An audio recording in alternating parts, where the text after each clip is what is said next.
Ассалаумағалейкум. Ассалаумағалейкум. Біздің Алтысоқ подкастының оқырмандары, Алтысоқ Телеграм, Инстаграмның UFC көретін белсенді оқырмандары. Бүгін 308-ге талқылауды бірден бастап кетейік. Әңгімені мыжымай. Давай, да? Турнирдің 308 Абу-Даби қаласында өтті. Абу-Даби қаласында өткен. Біз тікелей эфирді көрсеттік.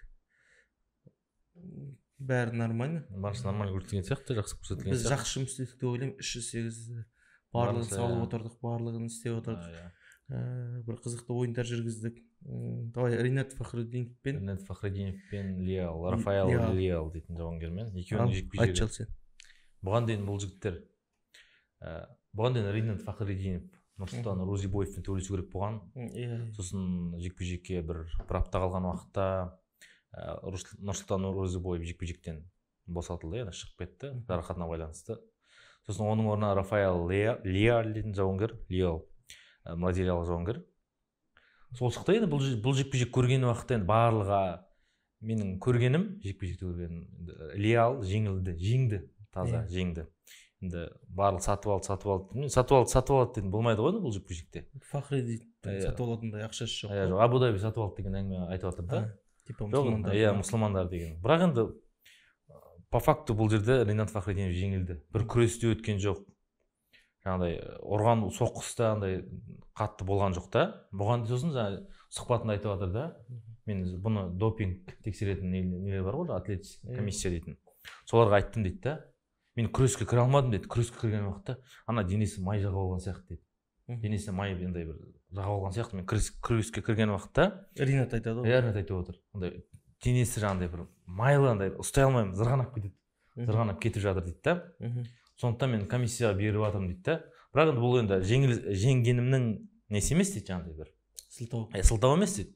Бірақ мен солай көрдім дейді. Мен басынан бұған кіре алмадым. Денесінен зырғанап кетіп жатыр дейді да. Менің ойымша бұл жекпе-жектен кім жеңілді? Ринат Фахриддинов. Бұның ар жаққа қалай баратынын енді топқа өтеді. Ол точно топта кіреді, топ емеске кірді деді. Топ емес та ол қазір. Енді топ 10-ға кіреді деген үміттеміз. 77 килограмм салмақта. 77 килограмм салмақта, Шавқаттың салмағында деп айта қояйын.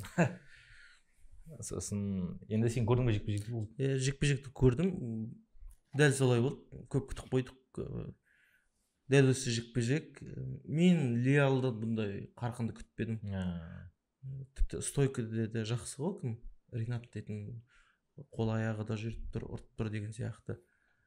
Бірақ енді осындай жағдай болды. Бірақ енді мұсылман шыға ма, біз қазақ бауырлар шыға ма, бәрі әділдік болу керек. Сосын жаңағы бір неден уже кім жеңді ғой, Ринат Фахриддинов. Сосын барлығы айтып жатты, қалай жеңді бұл? Не себепті, неге бұған беріп жіберді дегенде, бір пост шықты да, көрген шығарсың. Яғни UFC тарихындағы, UFC ростеріндегі, тарихында емес, UFC дәл қазіргі UFC ростеріндегі ең жеңісі көп серия осы да екен. 23 жеңіс сериясы. Ринатта. Ринатта. Сол факторды әсер етті ма деп қоямын енді жеңісіне. Мүмкін, бірақ енді ондай беретін болса, бұрын Азатқа беріп жіберетін еді ғой. 16-0 болып кеткен жігіт керек. Негізі енді судьялардың өзінің шешімі ондай. Ринатқа бола саясат ойнатты деп ойламаймын. Өйткені ол тіпті кімнің Данабайттың өзі танымайды да ғой. Таниды ғой енді. Неден кейін сен айттың ғой, неден келген жігіт қой, Абу-Дабиде төбелесінен кейін. Мен негізі күресімді бар екен білген жоқ. Мен бір соққымды көрді UFC-ге алды деген. Айттым ғой. Сол жауынгер. Алданып қалған жауынгер ғой Данабай. Бір соққымен ұйықтап тастайды, так осыны қабылдаймыз дейді де. Содан кейін жарып болады. Ринат Фахриддинов айтады ғой. Давай. Сосын ауысамыз? Ауыса беріп келесіз. Мықтыбекке ауысайық бірден. Бірден Мықтыбекке ме? Уже көп уақыт созбай. Мықтыбектің жекпе-жегі толығырақ айтшы, қалай болды? Бұл жекпе-жектің неге бәрі шулап отыр? Неге Мықтыбекті барлығы постқа салып отыр? Неге кешегі біздің салған посттарымыз неге атып отыр? Неге видеомыз атып отыр? Бұл жерде Магомед Анкалаевтікі атпайды, поисқа жақын тұрған сол емес пе? Бұл қазақ емес қой. Бұл жерде кімнің Мықтыбек Оралбайдың мінез деп айту керек, мінезін ерекше атап өту керек, айтып өту керек. Яғни бұл жекпе-жекте мінездің қандай болатын, намыс мінез, қырғыздық мінез қандай болатынын көрсетті да ол. Соңына дейін барды бұған дейін бұл жекпе-жекте. көргенде бір солақайдан келген хукты жіберіп алды, содан көзде енді уже бір көзі көрмейді ана жерде, бірақ ол соңына шейін жаңағыдай нокдаунға түссе де сол жекпе жектің соңына дейін апарды. Мен негізі бұл жекпе жекті енді оңай жеңеді деп ойлап едім, Ребецкий. Ребецкий деген бәрі алданып қалды ғой негізі. Иә, барлығы. Одан енді мына кімде Ребецкий енді бір не ғой жаңағыдай бір әдіс та, кімнің Ребецкийдің бір әдісі. Тек алдыңғы соққымен бір атты, сол ақаймен салып қалады. Сол соққыға Мықтыбек түсіп қалды. Бірінші рет түсті. Соның әсерінен жеңіліп қалды да бұл Мықтыбек деп ойлаймын енді. Сол соққылардың әсерінен Мықтыбек жаңағы сол жағынан көзде көгеріп кетті, одан нокдаунды алып қалып. Жаңағыдай бұл жекпе-жек кім сияқты жекпе-жек көрдім мен? Шафкат пен Джефф Нейлдің жекпе-жегі бар ғой. Сол сияқты қанды жекпе-жек болды. Мінездің бонусты да осылар алды. Бонусты да осылар алды. Енді кімнің Дана Уайт бұны енді көзіне бір несіне түртіп алды деп ойлаймын. Мықтыбек болды. Өзінің блокнотына. Жақсы жекпе-жек болды. Сен бұл жекпе-жек туралы не ойлайсың? Не қалай болды? Мен төрешілер дәрігер дишін жібергенін білмеймін. Ол болмайды негізі, кім болса да бірінші орында денсаулық маңызды, сондықтан жібермеу керек еді. Уже бір көзін көрмейді, сен ол сат вообще ол аржан тамырларына. Сол жерде дәрігер айтып жатыр да. Енді ең бірінші дәрігер көрсететін екі саусақ қой ол. Екі саусақ көрсетеді де неше дейді да. Сен мысалға бір саусақ көрсетпейсің ғой, сен неше бірден айтасың ғой. Ол да енді жай айта салды деп ойлаймын, екі саусақты. Сонымен жіберді да ол. Мықтыбек UFC-ге ұнап қалды деп ойлаймын. Бір қызығы маған Мықтыбектің неге жүрмегені маған сол қызық. Күреске кірмегені ме? Кірмегені, жүрмейді дейінші. Иә. Күреске жүрмегені, ондай Ребецкий дейтін ондай жақсы жауынгер, бірақ прям айтқандай күшті емес. Мықтыбек біз ойладық қой, Мықтыбек уже бару керек, неге істемеді деп өзім ойлап отырдым. Кеше ғана Мықтыбек осы дебюттік жекпе-жегінде кім Польшаның жігітімен шықты, сол кезде де ол 77 килограмм салықты, өзінің салмағына 7 килограмм ауыр салмақты жүріп, оны күреспен де, барлығымен де, удармен де, күреспен алып тастады да, соны жасайды деп ойлады да, жұрттың барлығы келді да, вот Мықтыбек, коэффициенттің бәрі Мықтыбекке аз беріп бір, Мықтыбек міне алады деп тұрған жерінен мен негізі біреу айтты кеше, осындайлар біреу провал болады деген сияқты, сол Мықтыбек болды. Бірақ енді Мықтыбектің өзі ойбай міне айырып бәрі күшті дейтін жауынгер емес қой. Тек енді біздің СНГ болғасын, қазақ қырғыз болғасын қызықты болды. Бірақ оның характері дейтін сұмдық екен барлығы мойындап жатыр. Біздің қазақтардың өзі де, Қырғызстанның өздері де тіпті солай төбелесу керек. Мен бұрыннан бері айтып жүрген солай, қазақтар до конца осылай төбелесу керек. Чемпион біреуге бағына орай болады, біреу бабына олай болмас, бірақ не Диас сияқты осындай мықты жігіттер шығу керек, UFC-де біраз шулату керек, ол атақты болу керек, ол жұлдыз болу керек, до конца жүру керек. Міне солай аяқтайық Мықтыбекті. Мықтыбек жолын көрсетті. Джефф Нейлмен 40 жастағы Дос Анюш жекпе-жегін көрдің бе? Жекпе-жек көрген қатты қызық болған жоқ мен. Кімнен кейін? Көрдім ғой енді. Оралбайдың жекпе-жегінен кейін уже бірден не түсіп кетті да, атмосфера бірден жаңағыдай. Бұл жекпе-жекті де басты картқа қоюға болатын еді ғой, кімнің орнына? Мерфи мен кімнің? Игенің орнына. Игенің орнына қоюға болатын еді. Бірақ алдында саясат орнады ғой. Fight Pass-тың тек прелим алып сатып алатындар көретіндер үшін Джефф Нейлдің өзі оларға тұрарлықтай. Бітті уже, ол Дос Анюш дейтін кеше біреулер комментарий жазып жатыр. Шафкат көрдіңдер ғой, Шафкат мықты қарсыласын жеңді, Джефф Нейлді дейді. Базар жоқ, жеңді. Бұл жерде 2 килограмм ауыр, 2 килограмм жасамай келді ғой Шафкатқа Джефф Нейл. Соның өзі рөлі атқарды, шығам деп шықпай қалды. Барлығы психологтар, физикалық тұрғыда Шафкатқа қиын болды да. Шафкаттың күресте жүрмеді. Бірақ бұны кеше кім жеңіп алды ғой? Гарри жеңіп алды ғой. Ирландиялық Конор, Новойдан Конор. Сондықтан ол прям мықты емес, біз Шафкатқа бізден кейін танымал болды, бізден кейін жамай айтқан жоқ. Шафкатқа дейін мықты жігіттермен Билалдың жеңе алмады. Мықты жігіт болды. Просто так не үшін мына жекпе жектің бергенін түсінікті емес. Енді Джефф Нейлға да давай саған да бір шал берейін деген шығар, келең жас жігіттерді беріп жатырмын ғой деген сияқты. Джефф Нейлдің өзі біздің алпысоққа келіп қазақша комментарий жазды ғой. Қазақша аударып. Сондықтан жүрек дейсің Джефф Нейл көріп отырсаң деп еді. Лайк басып кетті соңғы. Біреулер айтады ерте тоқтатты деп жазып жіберді. Нейлге аяқ дейтін аяғына темір байлап қойып шықса да аяғына чит кәдімгі бар ғой, бронежилетпен шықса да аяғына бәрі бастан жіберді ғой, 3 рет құлап қалды. Оның өзі жарайды, тұра алмайды. Ол аяғы да просто аяғы не істеп қалған, үлкендіктен андай не істеп қалды футболистерді. Айтпайсың аяғына тиіп кетті, бастан соғып кетті. Физиптің не сияқты болды, физиптесің ба? Түсінемін, былай қайырып қалды деген сияқты. Дұрыс түспей қалды. Ладно, ештеңе етпес. Бірақ енді сонда да ол бітті, карьерасын аяқтау керек. Ертең бір жас балдарға береді, достарын үсті өзі қабылдасаң қабылда, қабылдамасаң қой. Ертең Фахриддиновке береді бұл. Кімнің өзі, Джефф Нейлдің өзі кім үшін бақыт. Прям ашық асқар емес қой. Сондықтан осылай өтті. Так, үшінші жекпе-жек Аслан мен Бразилия. Серкера деген жауынгер. Сол жауынгер көрдің ғой? Көрдім. Қатты екен. Аслан жақсы екен. Бұл жерде мен жаңа Серкераны танымаймын, сондықтан мен Аслан қандай дәрежеде екенін білмеймін.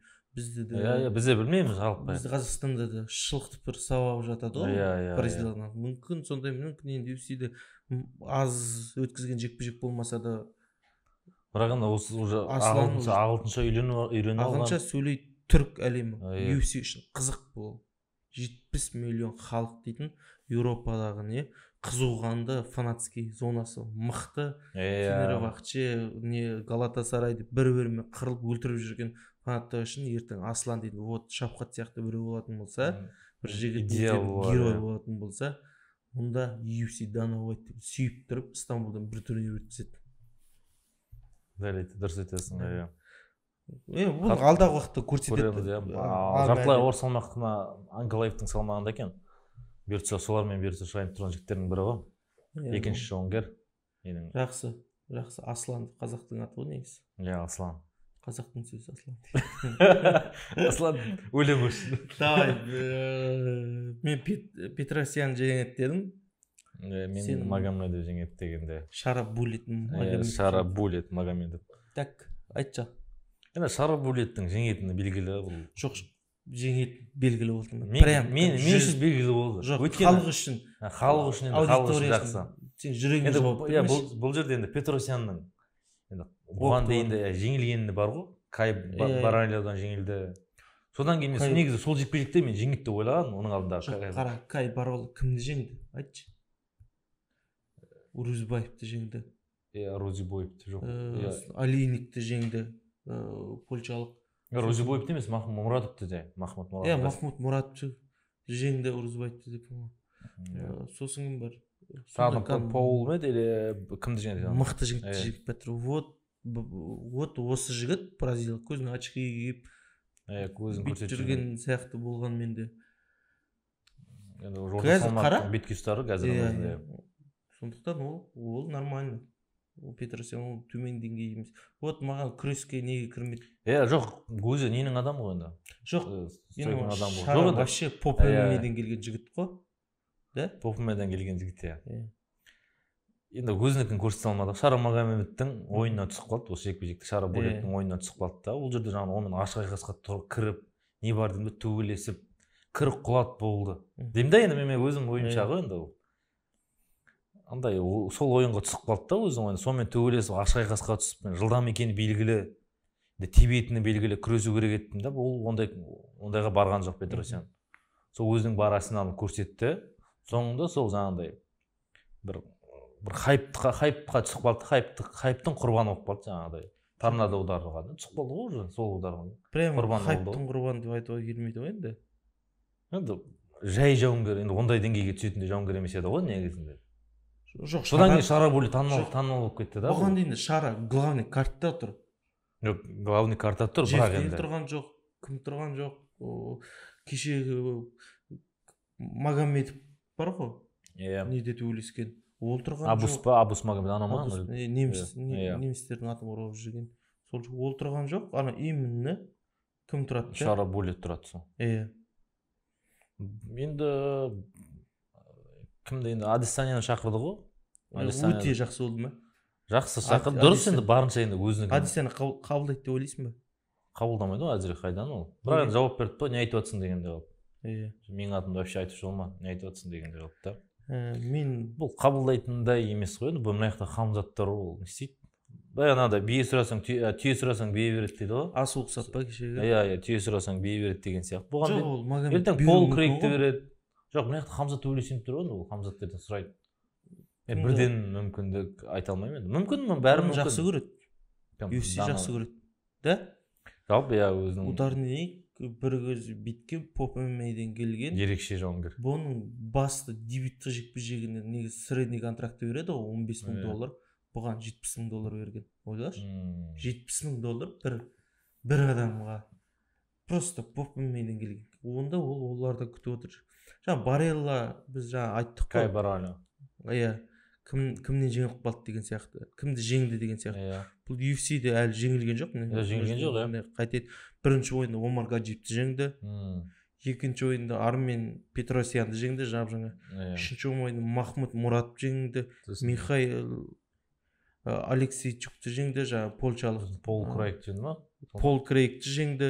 Пол Крейгті жеңді. Абус Магомедті жеңді. Сосын Канонерді жеңді. Қараш? Канонер, иә. Кімді жеңді? Бәрін жеңді. Осы жігіт поясқа төбелеседі. Бұл енді 80. Бірақ әзірге енді кішкене несі болмай жатыр. Кішкене емес, мына жерге так шығарып қояқшы. Қандай жігіттермен мына немен шығарып қоямыз ғой, мына қараш Бека. Қара қалай жеңіп кімдер жеңген, көріп жүрмін бұғандай. 17-ге осыдан бастап көрдім мен, Махмуд Мурат жеңді ғой. Осыдан бастап. Біз таныдық қой кім екен деген сияқты. Жоқ, мынадан бастап примерно осы жерде екеуміз осы жерде отырып не қойдық қой. Сол жекпе-жектен бастап. Осыдан бастап мықты жекпе-жек. Орта салмақ қазір енді қызып келатыр. Орта салмақ қазір 77 сияқты болады да. 84 кәдімгідей қызып келатыр мына жақта. Соған бар жаңа кімден нені беретін болса жек қояды менің ойымша Магомед Шара Булетті. Кімге? Жаңа бразильский беретін болса. Кай Бареллаға мынаны берсе да. Иә. Сен қалай ойлайсың? Иә. Ол дейді қатты андай. Бірақ мынау қандай жылдам екен кәдімгі. Жоқ, жылдам, бірақ бұл күшінің несі жоқ. Менің прямой соққанда удары андай неместі. Мына жерде бір қитұрқы соққылары бар ғой. Иә, жаңағыдай. Тіземен алады, не болады. Өзің күтуің керек те, егер күреске жаппай Хамзат ұқсап кіріп кететін болса. Дым істей алмай, жылай ма? Хамзат мынаны жек қояды, шайнап шемшек. Жек қояды. Мына қарсылас көріп тұрған жоқ Хамзат. Атын да атамайды ғой, Шарам деп отыр ғой. Сосын енді бұны кімге берген келесі қарсылас Адесanya болмайды. Менің ойымша солай қарсыласы Адесanya болмайды. Бұған енді орта салмақ туралы айтамыз әлде соңында айтамыз орта салмақ туралы. Бір келесі салмақ көше берген, келесі көше берген. Бұл жекпе-жекте Иге Шарада не жоқ айтпақшы. Виза жоқ Америкаға. Жалпы солай айтады енді. Хамзатта да жоқ. Бірақ енді Хамзат қашан өткізді Америкада бойын? Неге ол Абу-Дабиге біледі деген сияқты. Бәрі Абу-Дабиде өтеді, неде өтеді. Сондықтан ол Шарада да жоқ. Бұрын Мейрюк Тайсоновта да болған жоқ қой. Соңында сөйтіп кетті ғой ақыры. Австралияда бір төбелесті, ана жақта бір төбелесті. Бірақ енді бірінші очередте Америка виза алу керек. Давай кеттік. Анкалаев пен Ракич. Анкалаев пен Ракич жекпе-жегі. Мен Ракич жеңеді дедім. Сен Анкалаев жеңеді дедің ғой. Анкалаев. Анкалаев өзінікін алды енді. Өзінікін алды ма? Өзінікін істейтін нәрсені істеді ғой. Жоқ. Главное сол да. Өзіне керек затты алды ма деген сұрақта мен. Керек затты енді құлата алмады. бір минут сол болған шығар. Сол. Өте қызықты жекпе-жек болды бұл жерде. Өте қызықты жекпе-жек. Құлату емес, қызықты жекпе-жек. Кім Анкалаев содан пресс-конференцияда айтты ғой, маған не өзіме жасатқан жоқ. Не өзіне жасатқан жоқ. Не өзіме жасатқан жоқ, не өзі жасаған жоқ дейді Ракиштің. Олай болатын болса, сен ашық айқасқа шық. Ашық прям айқасқа шықты ғой, Шара шықты, кім шықты? Кім да Аслан шықты дейсің ғой да. Иә, Фахретдинов шықты. Ашық айқасқа Мықтыбек шықты, жабылып қалған жоқ. Холлоуэй кімнің өзі бүктетіліп қалған жоқ, бір-екі ұтарын беріп жеп ашық болды да жекпе-жек. Сен ашсаң сен де ұрады, сен де оны ұруға возможностың бар. Тек бұл жерде жеңіс емес қой. Жаңа кімнің Мокаев пе еді, кімге айтатыны? Анкалаевқа айтатыны. Мокаев Анкалаевқа айтады жаңа не қылды. Егер рисковать етпесең, дәл мен құсап жүресің. Мен құсап неден шығып кетесің деген сияқты.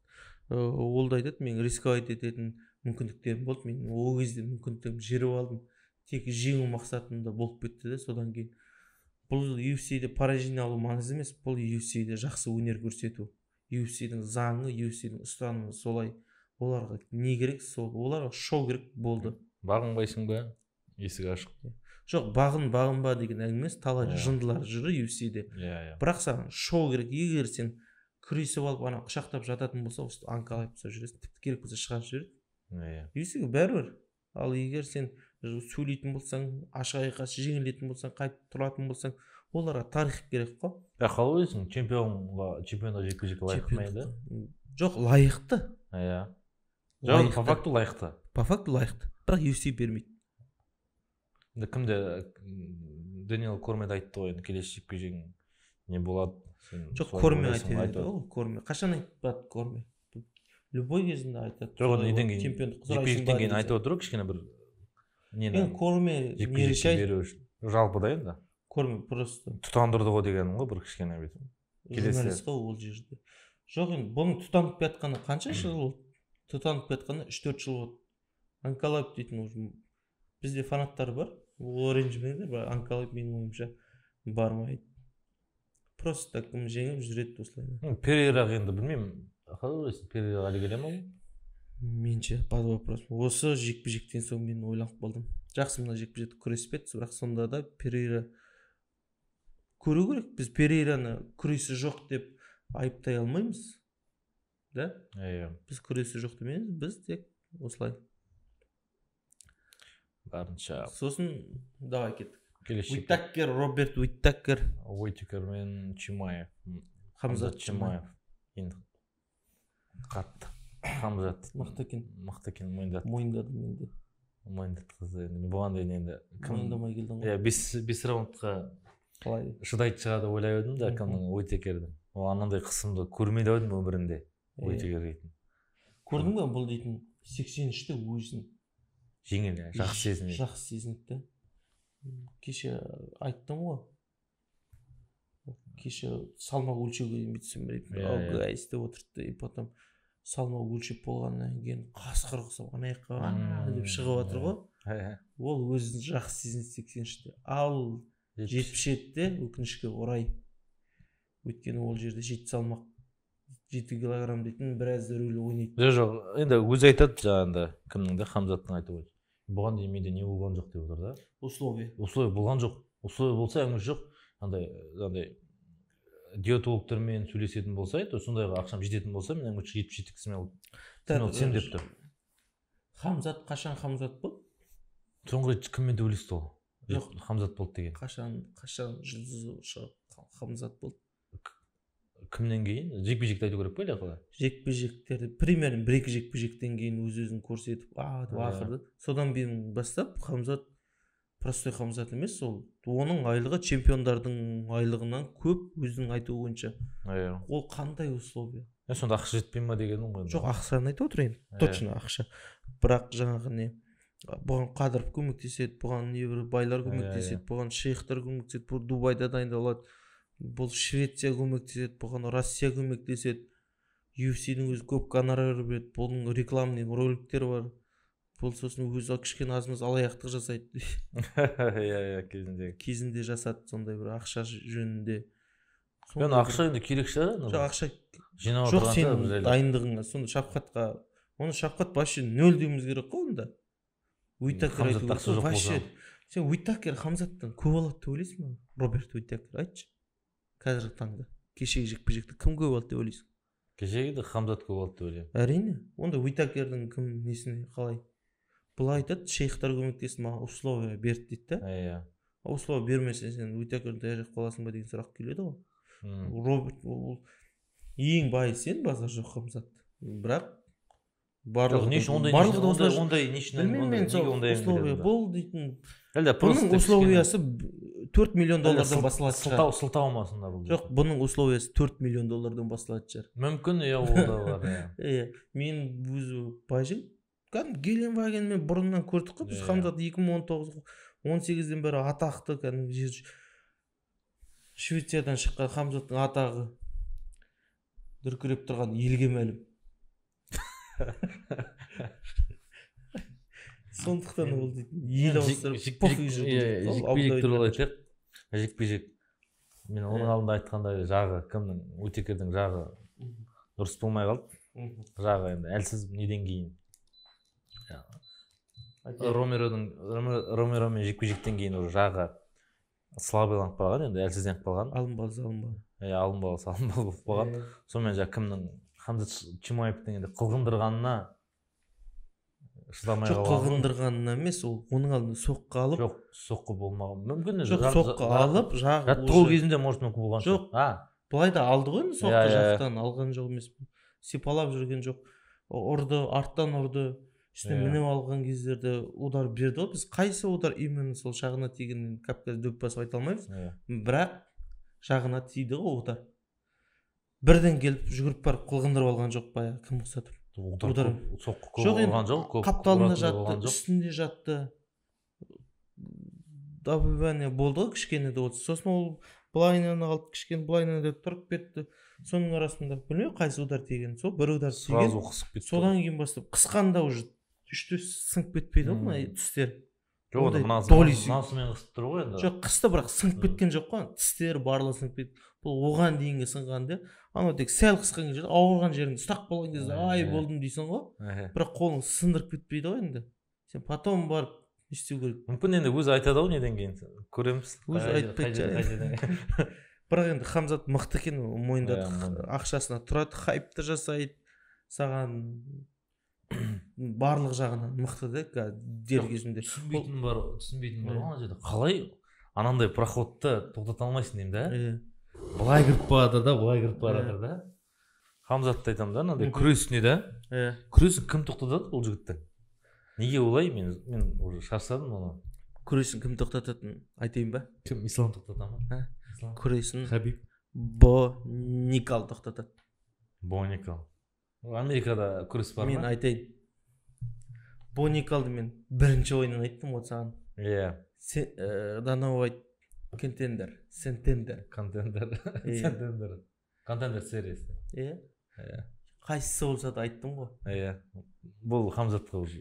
Мен білесің ғой да, мен сол кезде саған айттым. Хамзаттың өзі дүркіреп тұрған елге мәлім кезде Боникалды уже қазірдің өзінде ешкім танымайды, қазір Боникалды.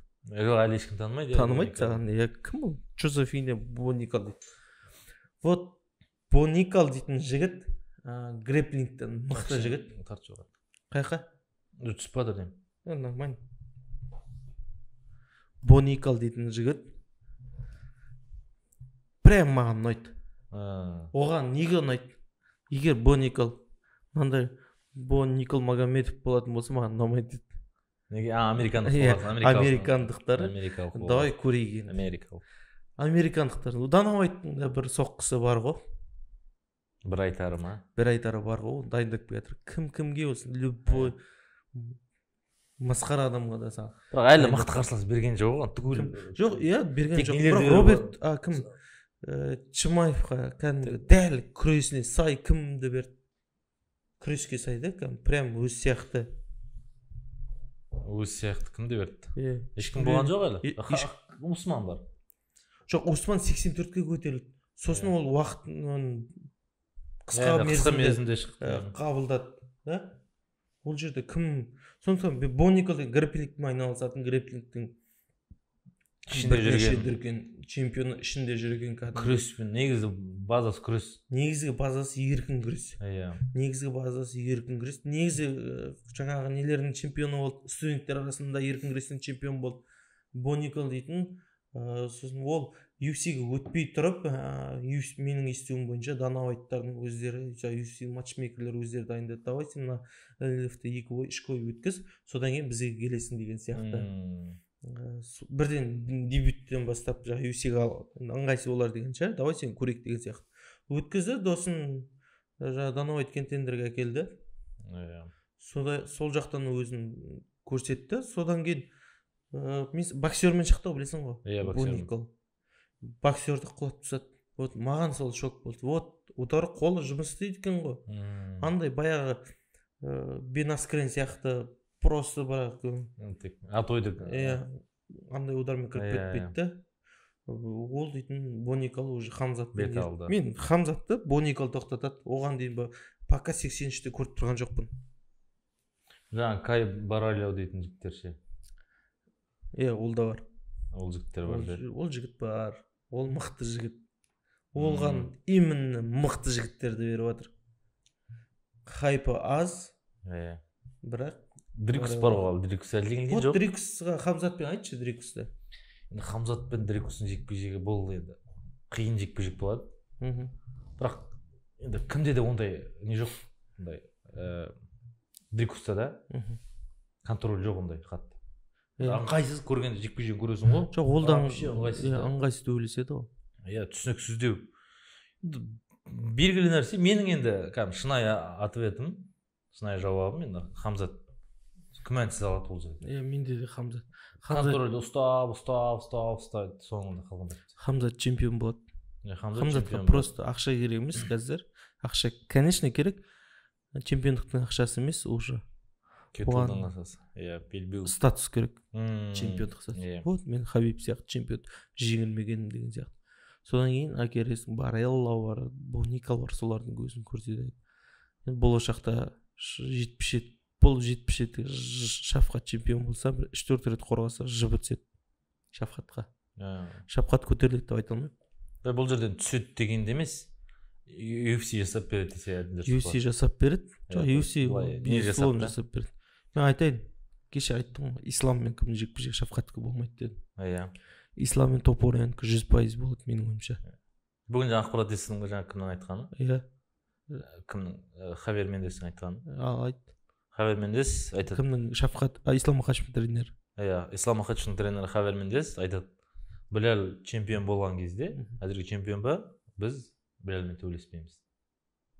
Точка болды. Ал не айтасың бұған? Ол Шафқатпен төбелеседі деп вообще ойламаймын. Енді ол Шафқатпен төбелесеміз деген әңгіме ғой бұл жерде. Енді Біләл мен Шафқат жекпе-жек шығайын тұр, төбелесейін тұр екеуі. Сол моментте айтып тұр, басқа кезде айтып тұрған жоқ ол. Пожалуйста. Дәл сол моментте айтып отыр. Бек ақылың бар ғой. Шафқатпен шықпайды Ислам. Просто так жеңіл сақ біледі оған. Ол кімнің хайпына жауысады білесің ғой? Топореға жауысады. Топореға түскен оған пайда жоқ қой, ол түспейді ғой. Ол түспейді, Топореға келеді. Келгенде пайда жоқ. Хайпы бар ғой оның, хайпы бар. Волкановский келді. Ол 7 килограмм көтерілмейді прям.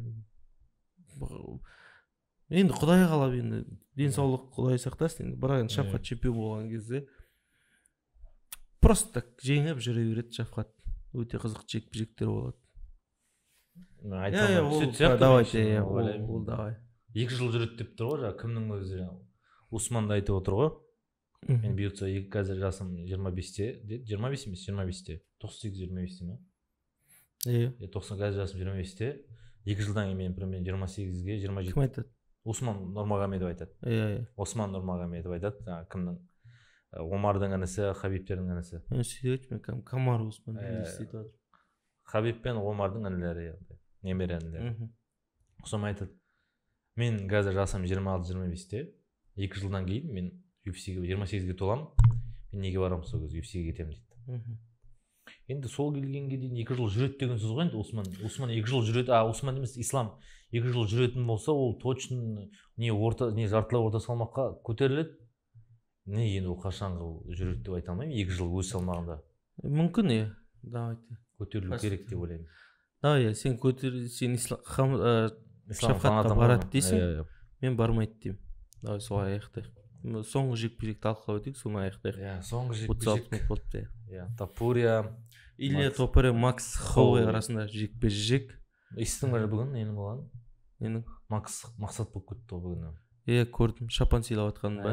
Мақсат Холлоуэй болды бүгіннен бастап. Аты өзгертілді. Мына көп шықмай. Аты өзгертілді. Білмеймін қаншалықты керек екенін, жақсы әңгіме айта берейік. Сонымен жекпе-жек туралы айта кетсек, осындайды енді бірінші раундты күткен жоқ. Бірінші раунд белгілі нәрсе болды. Ондай ашық айқас болмайды. Холлоуэй ақымақ емес, Топори да ондай ақымақ емес, оған кіріп кете болады. Топори ақымақ емес, Топори үшін удобно болып тұр. Удобно болып тұр, жалпы да. Енді соққысы дейді ана қатты екен кімнің, Топори. Соққысы мощный екен. Андай четко да, андай бүйткен. Напор. Напор. Как кімнің қарсыласы боксерлар Майк Тайсонның қолы сияқты еще қозғалыста былай Майк Тайсонның соққылары сияқты да, енді ұрып тұр да, техникалар сондай. Жекпе-жек бойы бақылап келді, бірақ енді жоқ, бақылап келген жоқ қой. Бақылап келді деп ойлаймын. Топори ударды күтті, ана ударды. Топори бақылап келген жоқ, уже ударларын шығарды, ол тимей өтіп жатыр. Күтіп жатыр ғой, сол удар андай өзің кішкене бермей. Жоқ, тиді ғой, ол бірінші раундта да сондай жасады ғой ол. Кім кішкене шыдатқанда, кім өлетін еді? Макс Холлоуэй кішкене шыдағанда, Топори да бітетін еді бензині. Ол белгісіз. Көрдің ба? Жоқ, ол белгісіз. Өйткені уже бірінші раунд, екінші раундтан бастап жаңа нені жепті қатты өткізіп бастады. Кімнің Топорияның түрі өзгеріп бастады сол кездерде. Мен айттым ғой, вот үшінші раундта чемпиондық раунд кеткеннен кейін уже кім күшіне енеді сразу. Холлоуэй ма? Холлоуэй күшіне енеді уже бәрі. Кім содан кейін Илья Топори айтты ғой пресс-конференция. Кім БМФ титулына лайықты емес, егер де лайықты болатын болса, журналистер соған әкелді да. Әкелген бірінші раундтан бастап уже 10 секундтай сразу тек кеттік. Не сол қызық болатын еді? Қызық болатын еді төбелескенде. Шоу көрсетті анау. Көрдің ба, ол өзіне сенімді. Илья Топори өзі Ислам Махачев айтты. Ислам кім айтты? Волконовскийді ешкім олай жеңген жоқ деп еді. Волконовский жеңдім деді. Макс Холлоуэйді ешкім уақытынан бұрын жеңген жоқ деді. Мен Макс Холлоуэйді жеңдім, сөзіме тұрам. Енді сендер келесіңдер, жаңа мырс-мырс етіп күліп отырсыңдар дейді. Сол жерде кім Ислам Махачев самбишін қылғандырып, қолын қайырып, сондай бір деңгей көрсетіп жеңем дегеніне сендер сенбейсің, бірақ мен жеңем дейді. Мен сенемін деп соған. Микрофон лақтып. Сіз жаңа еді. Енді қара, Топорияның мықтылығы да 7 жыл жаңағы жартылай жеңіл салмақтың ұстап келгенде екі жігіт қой жаңағы Холлоуэй мен Волконовский. Соны 8 айда тасалқан еткен екеуінде нокаутпен қойшы. Уже олар ұстап кетті. Бірақ, видишь, олардың жастары да кетір ғой. Ол да бар енді. Ол енді кім шығарысы? Ален шығарысы. Мавсар, прям сен сенесің ба соған? Мавсар сенбеймін, Мавсардың жеңетіне. Мавсар, біреу солай жазып отыр. Вот Мавсар бар ғой, Мавсар қайда лайықты. Мавсар мен айта алмаймын. Мавсар күресі де оған өтеді. Өтпейді күресі. Топори күресі жақсы мықты емес, бірақ Топорияның күресі дейді. Топорияның күресі жақсы, бірақ енді мен бүгінгі күресін көріп мен істей алмадым мен. Жоқ, ол күресуге бағытталған жоқ, прям құлату керек. Прям жасыр. Оның удар яғни өтіп тұратын болса, оның защитасы да, ол күресі жақсы дейтін адамның күресі, ол защитасы күрес. Талай ММА күрестердің ол шебері ғой. Хайп ертең Сантьяго Бернабеуде Реал Мадрид стадионында өтеді. Келешек жекпе-жек солай болады. Солай болады. Не Австралия, не Волконовский деп тұр ғой. Волконовский өтеді дейді. Мына жерде кім бар ғой? Махачев ештеңе деген жоқ та, көрдің ба? Енді дейді ше. Ертең декабрьден сөйлейтін сияқты, кімдер жекпе-жектен Біләл мен Шафқаттың жекпе-жегі. Жоқ, ол Шафқатпен сөйлей бермей ме екен айтады. Солай ма? Если жеңетін болсаң Шафқат. Прям көрдің ба, бұл жерде публика неден қорқып тұр ғой, қазақтардың несі теріс айналады деген сияқты. Ертең поездды алып алсын, ертең поезд үшін сөйледің белгілі жағып кетеді. Ол Шафқатта прям айтпайды, ислам давай келді. Олар айта береді ғой, біздерде давай кім деп, прям Шафқат бізді қазақтарда ондай жоқ қой, ойдан шығармаса. Ал дағыстандықтар шақырды, Chicken Dead Connor'да Хабиб. Сол өзіне керекті, егер трэш-ток болатын болса, олар соны жасап тұр да. Хамзаттар да керектігін біліп тұр. Бірақ екеуінің жекпе-жегі болатын болса, онда қызықтар кәдімгі дұрысын жауалайып тұр дағыстандықтар. Иә, солай шығар. Келгенін орайып тұр, не болып кетеді сияқты. Көшеден ұстау. Көшеден ұстау. Шашын сақалсын. Түгел қуып соғайды сияқты меніңше. Сол осымен жекпе жек. Осымен Холлоуи бітті. Холлоуида бітті міне. Мен саған айтайын, бітті. Қайтып оралам деп отыр ғой. Не айтасың оған? Оралам дейді. Мен бұл жерде енді Холлоуи жаным ашып кетті кеше. Жылағым келіп кетті. Оған жаным ашпай, жандарың ашмай ақ қойсын. Мен қайтып оралам депті. Кім не істеді ал? Волконовскийден 2 рет жеңіліп қалды. Мынадан 1 рет жеңіліп қалды. Мопсармен төбелестіру керек. Дұрыс айтасың. Мопсар көрсетіп соны. Ол да жас жігіттерге көр негізі. Иә. Діңкесін құртады. Сонымен басқа қандай жаңалықтар болды? Басқа жаңалықтар жаңа Осман. Ақша жағына кім қанша алды? Айтшы. Так, айтайыншы. Кім? Қарашы, айтшы. Таңертең салған жоқ, смотреть па. Таңертең ба беттеме салдың? После обед салдым. Ой. Сен долларын айта бер. Доллар қазір. Месяц 100 метр. Долларды айтатын болсақ, Илья Тапуре 2 миллион. Жоқ, бірінші ақшаларын айта берші. Бар ма сенде? Мә, бұл жерде қазір. Жоқ па? Мыяқта саған жібердім. Бар міне. Илья Топоре театры 1 миллиард 1 миллиард 189 мың. Серьезно? Теңге. 2 миллион ғой. Бұны кім алды соңғы рет? Кім алды ғой? Қазір айтам. Адесanya. Да? Адесanya алды қателеспесем. Адесanya жақындады. Сосын кім алды? Нгану алды. Нгану барған жоқ. Нгану 6 Нгану. 6 миллиард емес. 6 миллион доллар алды. Жоқ. Нені айтып отырсың ба сен? Ақшаны. UFC-де айтып отырмын. Сол UFC-де соңғы жекпе-жегінде солай алды. Мен соңғы рет Адесanya алған сияқты миллиард. Адесanya алды. Волконовскийге алғанса. Хабибтер алды. Ислам мұндай алған жоқ. Иә. 800-700-дің маңайында жүрді. Көрдің бе? Шара мына так 1 миллиард 189 мың 390 1 миллиард 189 миллион. Ё-моё. 189 миллион 390 мың 932 тиын алды. Біз 390 айта аламыз. Ал не деген ақша? Бұл жерде қайырымдылық орнына жібермеймін. Так, бұл жерде не әсер етті бұлай алуына? Бар болғаны бірінші бойын қорғаған жоқ па? Бірінші белбеуін қорғады, бірінші рет қорғады. Не әсер етті? Испания әсер етті, сосын pay-per-view. Чемпиондыққа шығатын кезде саған бар ғой, одан сатылымның ақшасынан саған бермейді, тек только гонорарыңды береді. Или мынау гонорар неден бөлек па, сатылым бөлек или? Pay-per-view қосылған болу керек бұл. Қосылды ма?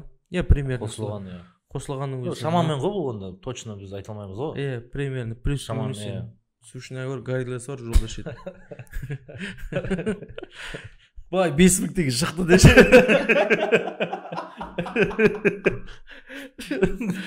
Бай алып қойдысың ғой. Мерекеден алып жолда кетті. Бері шашылы кетті. Оршы оңғы атшы оңғы. Плюс минус. Так, сондай алды. Вот, мынау ақша. Екінші орында Хамзат Чимаев. Хамзат Чимаев. Екінші орында Хамзат Чимаев 740 миллион. 741 миллион почти. Алсаң керек болды. Шынымен чемпиондарды көп болады. Исламда осындай алып жүр. Нешінші рет қорғаты ол? Сонда бірде бір болып тұр ма? Сонда қалай неше қазір? 2 миллион ғой? 1 миллион 120. 1 миллион алатын болып тұр ғой? Титул анеге. Ал? Өзінікі. Ал сосын. Енді 1+1 болмай ма? Жоқ, ондай болмайды. Сосын тағы да нелері бар. Жеңілсе де сол ақша олардікі. Екінші орында Макс Холл 623. Үшінші орында де. Үшінші орында 623 миллион 942 мың 784 теңге дейді. Прям теңгесіне дейін жазған екенсің. 4 теңге артында. Налогыйға ұратына ұқсады. Кішісің бухгалтер болған ба, не пеле деп. Так, ол қалай жұмсады деп ойлайсың деп. Қалған мал алып түседі онда. Так, енді Төртінші орында Роберт Өйтіп айтып Уиттакер. Айтайық. Роберт Уиттакер. Кімнің жалақысын қара? 48 миллион. Кім көп алатын болып тұр қара? Кім? Фахриддинов пен Оралбайдың несін қара? Фахриддинов қанша алды? 85 алған. Ал кім? Оралбай немен алған? 50 мен алған. $50,000 ба? То есть бонус алды ғой. Енді дұрыс қой, $15,000 бар. $20,000. 20 мен 20 плюс 20 ма? Жоқ, 10 плюс 10 ғой. Содан кейін ол $50,000 бар, сонда 38 миллион. Оралбек Мақтыбек 38 миллион. Қырғызстанда нормальный ақша. Бізде нормальный ақша 38 миллион дейтін. Камриннің өзі 15 миллион қалғанда. Нормально. Бішкектен 3 комнат алғанда. Енді жол полы бар. Су горилласы бар. Қоймайды деп айтып өтсің ғой да. Вот шара бөлет 100 миллион алған екен. 99 миллион 928 мың теңге алған екен. 100 миллион. Көрдің бе? Бұл қанша мың доллар қара? 205 мың доллар. Басында $70 мың контрактын көрді. Бұл нешінші бойы? 2-3 примерно. Бонус алды сосын. Жоқ енді жалпы. Бұл үшін 4-ші бойы. 4-ші. Бонус көп болса $50,000 ғой енді. Бірақ нормально, көрдің бе? Қалай ақшаны алады, қалай жасайды. Әңгіме не демес та. Бірақ енді лайықты шара бөледі мен. Көп ұнатпайтын жігіттер еді, бірақ енді түсіндім. Ең аз кім алды? Ең аз Карлос Лиал дейтін жақынның Фахриддиновты қарсыласа алды. Қанша? 16. $16,000 ма? Прям $16,000. Енді қысқа мерзімде. Рухта төйлесе алмады ма? Рух одан көп беретін еді ойсың ғой да? Жоқ енді. Қысқа мерзімдесі бар, несі бар. Сонымен солай болды ғой ол да. Не болды? Сонымен аяқтайық. 50 минуттай болған екен жақындап. Енді келесі алда Морено төйлеседі да. Морено кіммен? Содан кейін сандық турнирі пока болмайды. Ноябрьде бола ма? Соңғы жағында болады да примерно. Ноябрьде басталады. Ертең Макао да, UFC Макао ма. 309 қашан болады? 300 ноябрьде болмаймын. Сосын 309. Шафқат нешеге түсіп тұр? Желтоқсанға түсіп тұр. 310 басында. Желтоқсан басында түсіп, оны ноябрьдің бір орта жағында бір болады. Ноябрь 309 дейтін. 5 күннен соң тағы бір UFC болады. 17-ші ноябрь. Жон шығады келесі. Давай, оған дейін біз шығарамыз. Айтамыз. Давай, подписаться етіңіздер, тіркеліңіздер. Бізге бәрі, біз UFC-де сауатымыз жоқ болса да, сөйлей алмасақ та, бізге осылай ұнайды. Біз алып-соқ жүргізіп отырамыз. Ішімізден шығамыз кетіп, кімге айтамыз, балдар футбол көреді, жүгіріп жүреді. Ортамызда MMA орталық емес, сондықтан сіздермен бөлісеміз. Көш жүре көре түзеледі, барынша. Түзелмесе де болады осы. Сау болыңыздар.